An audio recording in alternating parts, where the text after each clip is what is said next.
nama Bapa dan Putera dan Roh Kudus. Amin.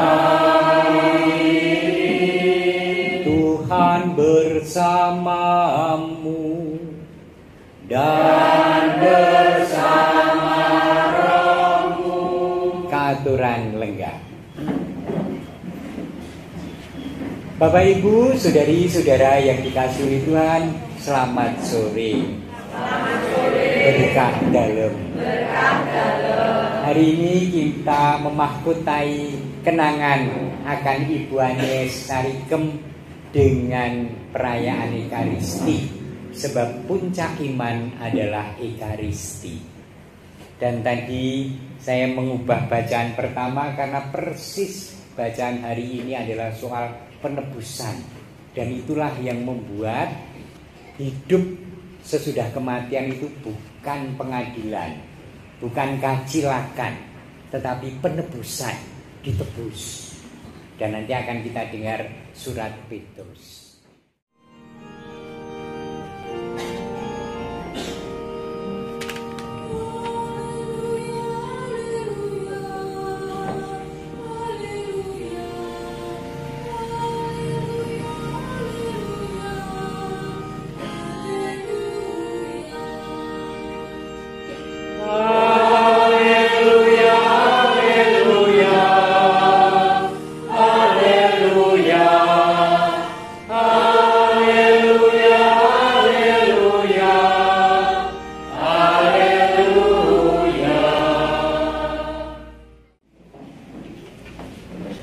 Umumnya agama itu dihayati begini. Umumnya ada sosok Tuhan, entah apa mau disebut, masing-masing mempunyai sebutan tertentu, walaupun Allah itu Esa, Allah itu satu. Amin. Amin. Tetapi masing-masing agama dengan cara penghayatannya masing-masing meyakini bahwa itu adalah jalan terbaik dalam hidup. Dan jalan itu adalah begini. Sosok yang Esa, Allah itu memberikan perintah dan aturan dan pedoman hidup. Wujudnya bisa bermacam-macam, bisa vision, penglihatan, bisa catatan tentang pengalaman Allah, dan bisa seperti kitab suci yang diberikan oleh Tuhan sebagai pedoman dan hukum. Oke? Dan kemudian bagaimana manusia? Manusia membacanya, manusia mengerti, manusia tahu konsekuensi. Kalau aku melakukan A, konsekuensinya X. Kalau aku melakukan B, konsekuensinya Z. Gitu. Konkretnya, umumnya agama mengajak kita untuk berbuat baik. Baik itu nganu lho, apa universal. Ora nek baik nek nggonku ki baike ngene. Ora apik iki yo apik. Kanggo wong liya yo mesti apik. Pasti universal. Itu juga menjadi ukuran kebenaran soal ajaran itu tadi. Apik munggo aku ning njur dadi kasusane wong liya atau iki apik. Nek kowe ngeterapke iki yo apik. Universal. Nah, kalau saya melakukan hal baik, saya nanti ngelumpuhke bondo swarga kalau orang Jawa mengatakan. Itu menjadi modal nanti kalau berjumpa dengan Tuhan ketika mati. Tentu saja hidup melakukan dosa. Nah, dosa itu menjadi poin pengurang. Gitu kan? Maka sesudah tahu peraturan Allah, kita dibiarkan berjuang untuk mewujudkan itu dalam hidup. Banyaklah berbaik dan kurangilah dengan sangat kejahatan, keburukan, hal-hal yang tidak dikehendaki Tuhan. Apa yang terjadi? Sesudah hidup berakhir, tibalah saatnya untuk menimbang. Tentu saja sederhana. Kebaikan, amal, bakti dikurangi, hal yang buruk, yang jahat, yang dosa. Gitu kan? Sewajarnya kan begitu hidup beriman beragama kepada Tuhan. Tembusnya apa? Sama dengan apa? Minus, ya kan? kebaikan dikurangi kejahatan sama dengan minus neraka. Ya coba, sing rumangsa paling suci. Panjenengan sok promo paling suci. Ya ora padha wae. Ya kan? Aku nek ngitung ya minus. Panjenengan kok mbok menawa ya minus. Tegese kabeh engko awake dhewe nyemplung neraka. Ayo. Ini logika yang sangat wajar loh. Gitu. Coba jenengan jujur karo awake dhewe. Panjenengan termasuk orang yang minus atau yang oke plusnya? Minus loh. Minus ya. Artinya nanti setiap pribadi yang hadir di sini termasuk romonya juga bareng-bareng nyemplung neraka. Sebenarnya ini kan pengetahuan yang fatal. Pemahaman yang kok serem seperti itu arep ngimani Gusti Allah wae. Nah, iman kekristenan memperkenalkan sosok sing ngguang minus iki lho. Allah, firman Allah yang menjadi manusia sama seperti kita kecuali tidak berdosa, dan lebih daripada kita menjadi hamba yang memberikan hidupnya untuk sahabat-sahabatnya melalui wafat dan kebangkitan. Darah Kristus itu adalah dalam tradisi Yahudi waktu itu darah anak domba yang tidak bercacat, ungkapannya, lambangnya, untuk dipersembahkan sebagai kurban bakaran. Nek wong iso goleki cempe kurban untuk kurban kepada Allah, Gusti Yesus ki cempe sing ora duwe cacat blas. Maka kita seringkali menyebut anak domba Allah, ya kan? Konteksnya ada kebudayaan waktu itu, persembahan domba kepada Allah. Dicarikan yang paling top.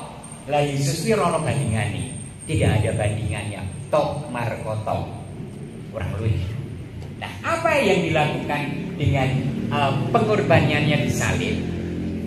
Setiap kali kita itu berbuat dosa, ingat, seolah-olah bayangkan saja kita itu gadekke diri neng pegadian setan lawan ini loh. Nah, gadekke diri pegadian setan. Setiap kali kita berbuat pelanggaran dan dosa, kita itu menggadekan diri di pegadian setan. Hitungan ping pira jenengan gadeki. Ya kan, menggadekan diri setiap berbuat dosa. Menumpuk akumulatif, nggak bisa. Siapa yang mau menebus? Kita sendiri nggak bisa menebusnya. Roh itu penurut, daging itu lemah. Awak iki benesokin niat baik. Nek bengi yo sembayang yo tarik-tarik sesuk arep nganyari urip ning padha wae kan sontoloyo. Ya, lihatlah. Roh itu memang penurut tapi daging itu lemah. Dan itu yang terus-menerus dilakukan sampai Gusti Allah ki ora mentolo. Nek ora tak tulung, ya mung kabeh nyeblung neraka. Apa yang dia dibuat oleh Allah? Mengorbankan dirinya, firman logos, menjadi manusia, hidup sebagai manusia, membuat mukjizat dan bersabda, mengajak untuk percaya pada Allah sambil memberikan hidupnya. Tebusan neng pegadian ini kan kudu gawa duit, kudu gawa tukar. Apa yang dibawa untuk menebus kita? Darah Kristus. Ya kan, kudu gawa duit, kudu gawa barang tukar. Apa sehingga kita dibebaskan? Darah Kristus. Dan itu bacaan pertama hari ini. Mari kita baca kembali. Kita perhatikan kondisinya. Kita perhatikan ya. Tidak yang panjang. Saudara-saudara, kamu tahu bahwa kamu telah ditebus dari cara hidupmu yang sia-sia. Ditebus. Mau neng pegadian setan ini. Cara hidup yang sia-sia, dosa, warisan nenek moyangmu. Kamu telah ditebus bukan dengan barang fana, bukan barteran, barter, bukan dengan perak atau emas. Ini cukup-cukup, ini hitungan duit, ini hitungan barang, ini hitungan dol tinuku, ini hitungan utang piutang, ini hitungan pegadian. bukan dengan barang fana, bukan dengan emas atau perak. Ingat ini 2000 tahun yang lalu loh. Memang uangnya perak atau emas. Sampai sekarang pun kita masih bertanya berapa perak harganya, padahal duitnya kertas. Ya kan? Lihat warisan itu. Jadi ini sungguh-sungguh terminologi pegadian utang piutang, bukan dengan barang fana, bukan dengan emas atau perak, melainkan dengan darah yang sangat mahal, yaitu darah Kristus. Maka beriman kepada Tuhan Yesus adalah mengimani sosok yang miturut pitungane awake dhewe nek re mengimani Gusti Allah iki kaya mau mesti minus tibane nyempung noko, dadi ana pembelanya. Dosa kita dibersihkan dengan darah anak domba. Sehingga kematian bagi seorang yang beriman kepada Allah adalah kegembiraan dan hidup kekal. Kenapa? Ya karena ada sosok penebus yang menebus dosa. Itulah semestinya menjadi kegembiraan setiap pribadi Kristiani di dalam kehidupan. Bukan hanya nanti ketika kita sudah dipanggil menjadi arwah, bukan, tetapi aku itu ditebus Allah, aku itu dicintai Allah, dosa-dosaku diampuni, maka hidupku harus bergairah, hidupku penuh syukur, hidupku penuh semangat, aku ringan hati untuk melakukan banyak hal yang baik, yang benar. Nek mung bab kleru-kleru sithik, nek mung bab dilarani rasa dirasake. Amin. Rasa dirasake. Nanti kehilangan kegembiraan hidup. Kalau banyak hal yang buruk dirasakan, enggak usah dirasakan. Gembira. Itulah ketika kita mengerti 1000 hari Ibu Agnes Sarike, kita bangun rasa gembira itu. Bahkan ketika kematian menjemput kita gembira karena Allah telah memilih seseorang di antara kita. Dan tentu saja Allah yang esa, yang semua agama menyebutnya Allah yang baik, itu orang jur Allah menterantarkan keluarga yang ditinggalkan. Pasti orang toh, nah Allah menyebut Allah baik, mesti memelihara, mesti juga sungguh mendampingi, mesti menyertai, mesti menata kehidupan yang ditinggalkan oleh orang yang kita cintai. Katanya Allah baik. Logikanya kan Allah baik yang mesti ngopeni. Dan itulah yang diyakini ketika puncak Paskah kita merayakan Pentakosta. Allah yang tidak pernah meninggalkan kita, tetapi Allah yang terus menyertakan Roh Kudusnya untuk sungguh-sungguh memberi kekuatan, pengharapan, kobaran api optimisme pada kita semua. Maka pada hari yang ke-1000, selamat jalan Ibu Agnes Sarike. Bahagia bersama para kudus di surga, lan nyuwun donga Ibu kanthi brayat tinilar, brayat agung lan kita kabeh. Amin. Engkau memberi anugerah hidup dan talenta kepada kami masing-masing. Perbedaan ini justru semakin memperkaya kami. Buatlah kami mampu menghargai satu sama lain, saling mendukung dan rela bekerja sama, sehingga kami mampu menghadirkan kasih-Mu di tengah-tengah masyarakat dan keluarga kami. Untuk itu kami berseru, dimuliakanlah Engkau selama-lamanya.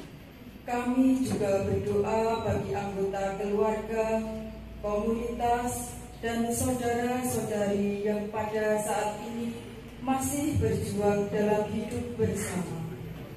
Semoga Engkau berkenan menyapa mereka dalam kasih-Mu sendiri lewat karya-karya yang Kau percayakan kepada mereka.